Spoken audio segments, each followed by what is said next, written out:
Hey second graders, I'm here with Brenda. We are going to look at chapter 6, the big idea. Last time we read, I asked you to think about whose big idea do you think they were going to be talking about and what that big idea might possibly be. So I'm hoping you thought about that.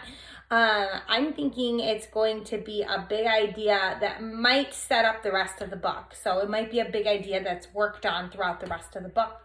Guess we'll have to read chapter 6 and find out. Here we go. 3 things happened later that same afternoon.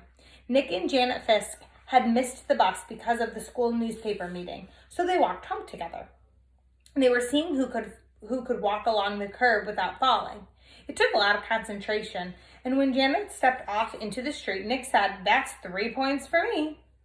But Janet said, "I didn't fall. I saw something. Look." She bent down and picked up a gold ballpoint pen, the fancy kind.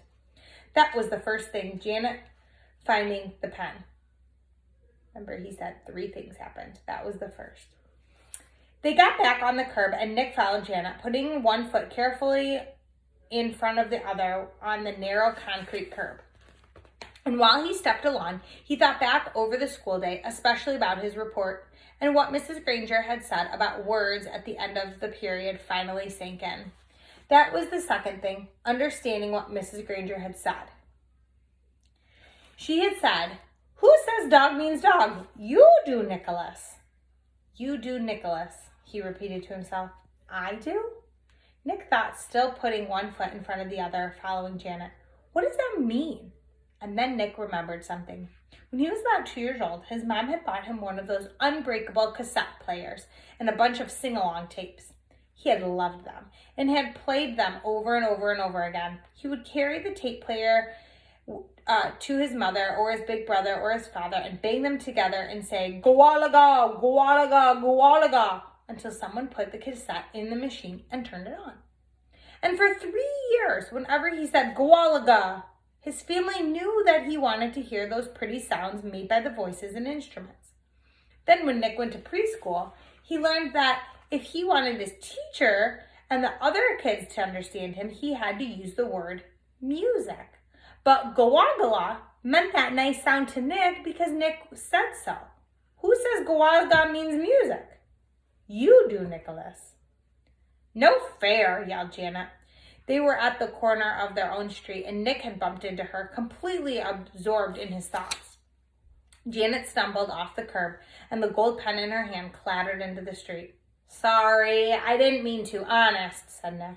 "I wasn't watching. Here." Nick stooped over and picked up the pen and held it out to her. "Here's your..." And that's when the third thing happened.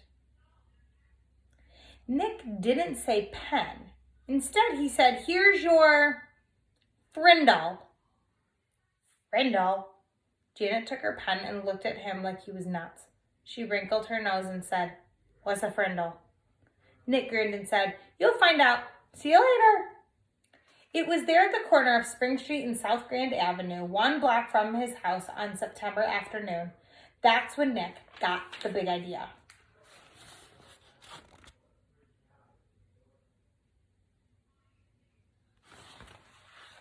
And by the time he had run down the street and set up and up the steps and through the door and upstairs to his room, it wasn't just a big idea. It was a plan, a whole plan, just begging for Nick to put it into action.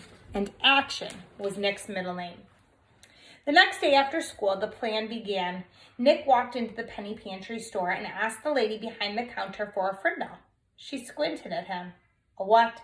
"A frindle, please, a black one." And Nick smiled at her. She leaned over closer and aimed one ear at him. "You want what?" "A frindle." And this time Nick pointed at the ballpoint pens behind her on the shelf. "A black one, please." The lady handed Nick the pen. He handed her the 49 cents and said thank you and left the store. 6 days later, Janet stood at the counter of the penny pantry. Same store, same lady. John had come in the day before, and Pete the day before that, and Chris the day before that, and Dave before the day before that. Janet was the 5th kid that Nick had sent there to ask that woman for a frindle. And then she asked. The lady reached right for the pens and said, blue or black? Nick was standing one aisle away at the candy racks and he was grinning. Frindle was a real word. It meant pen. Who says frindle means pen? You do, Nicholas. Half an hour later, a group of serious fifth graders had a meeting in Nick's playroom. It was John, Pete, Dave, Chris, and Janet. Add Nick, and that's 6 kids. 6 secret agents. They held up their right hands and read the oath Nick had written out. From this day on and forever, I will never use the word pen again. Instead, I will use the word frindle, and I will do everything possible so that others will too. And all 6 of them signed the oath with Nick's frindle. The plan would work. Thanks, Mrs. Granger. Chapter 7 has an interesting title, Word Wars. What's a war, and what would it mean to have a war with words? And who do you think might have a word war? What do you think that chapter might be about? See you back here.